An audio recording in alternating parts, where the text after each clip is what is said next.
जय हिंद। मैं हूं राजेश सिन्हा। दोस्तों, आज हम बात करेंगे अमेरिका की। हम बात करेंगे अमेरिका की एयरफोर्स की, और हम यहां पर बात करने वाले हैं उस खतरनाक मिसाइल की जिसे अमेरिका ने बनवा लिया है।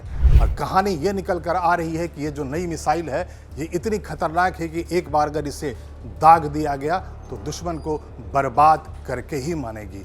और इसीलिए मैंने यहाँ पर लिख रखा है, तबाही ला रही मेको।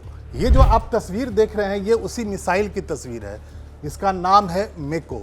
तो फिर आइए देखते हैं, जानते हैं, समझते हैं आखिर ये जानकारियां आ कहां से रही है, दुनिया भर के अखबारों में आखिर छप क्या रहा है और इन पर भरोसा करने का आधार क्या है।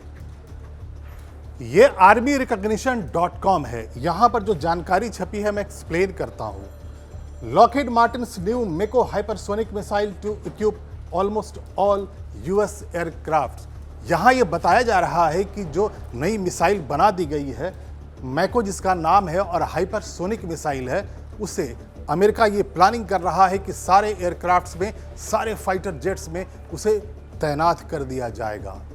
Lockheed Martin new details about the air launched hypersonic Mako missile which promises to be the first hypersonic weapon in the world that can be launched from internal weapons bay of not just F-35 but the F-22 Raptor as well।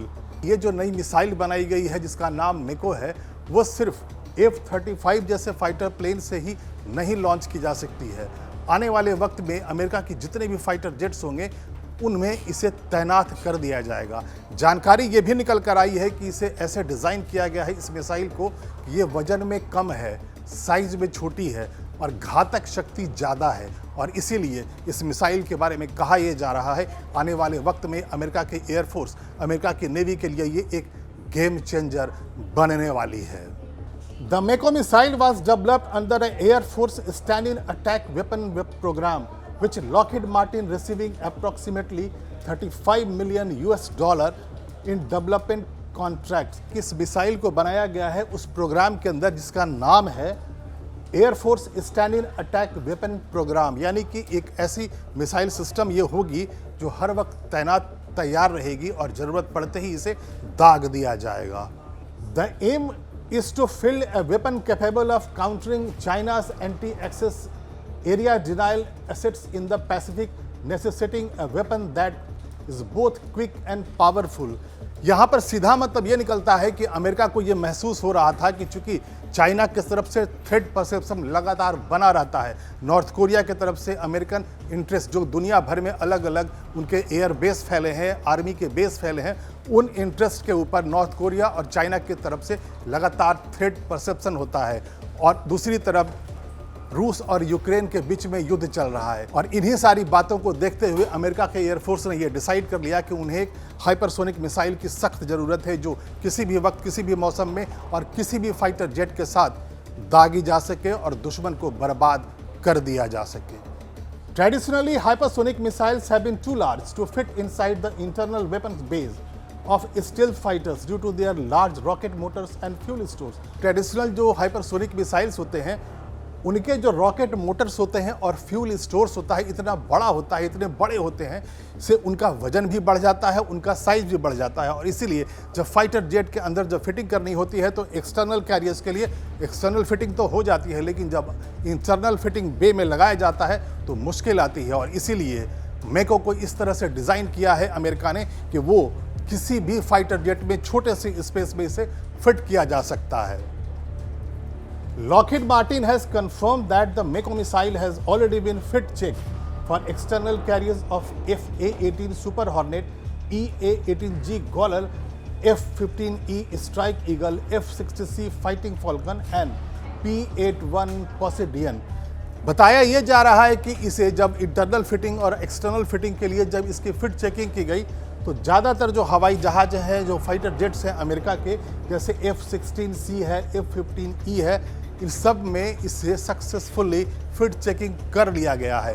और इसीलिए अब इंतज़ार इस बात का हो रहा है जब इसे प्रोडक्शन के फेज़ में डाल दिया जाएगा और तैनाती के फेज़ में डाल दिया जाएगा। और आने वाले वक्त में ज़्यादातर जो फाइटर जेट्स होंगे अमेरिका के उसे कैरी करेंगे, तैनात रखेंगे।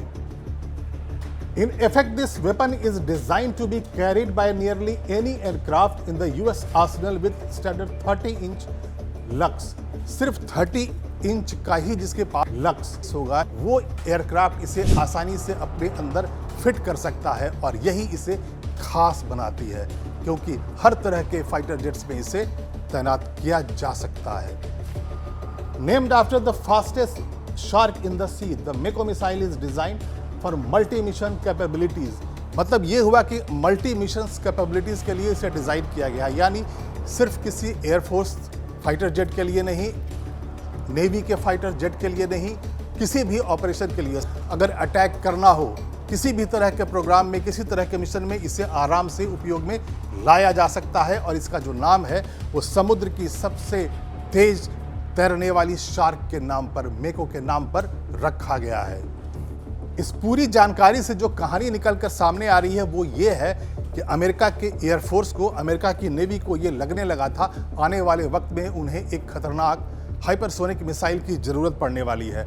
थ्रेट परसेप्शन जो चाइना से लगातार बढ़ता जा रहा है, नॉर्थ कोरिया हर आए दिन intercontinental ballistic missile nuclear warhead capable हर दिन लॉन्च करता रहता है, नए नए थ्रेट्स आते रहते हैं। दूसरी तरफ रूस का जो युद्ध चल रहा है यूक्रेन से, वो लगातार चलता जा रहा है। ना तो युद्ध खत्म हो रहा है, ना ही यूक्रेन हार मान रहा है और अमेरिका को उसे हमेशा ही आर्म्स एंड एमुनिशंस देना होता है, फंडिंग करनी होती है। तो इन सारे थ्रेट परसेप्शंस के अनुसार अमेरिका के एयरफोर्स ने ये डिसाइड कर लिया कि एक नई खतरनाक मिसाइल बनवाई जाएगी और वो जो मिसाइल बन कर आई है उसका नाम है मेको। और दुनिया भर के जानकार कह रहे हैं ये मिसाइल इतनी खतरनाक है कि एक बार अगर इसे फायर कर दिया जाएगा तो ये दुश्मन को बर्बाद करके ही मानेगी।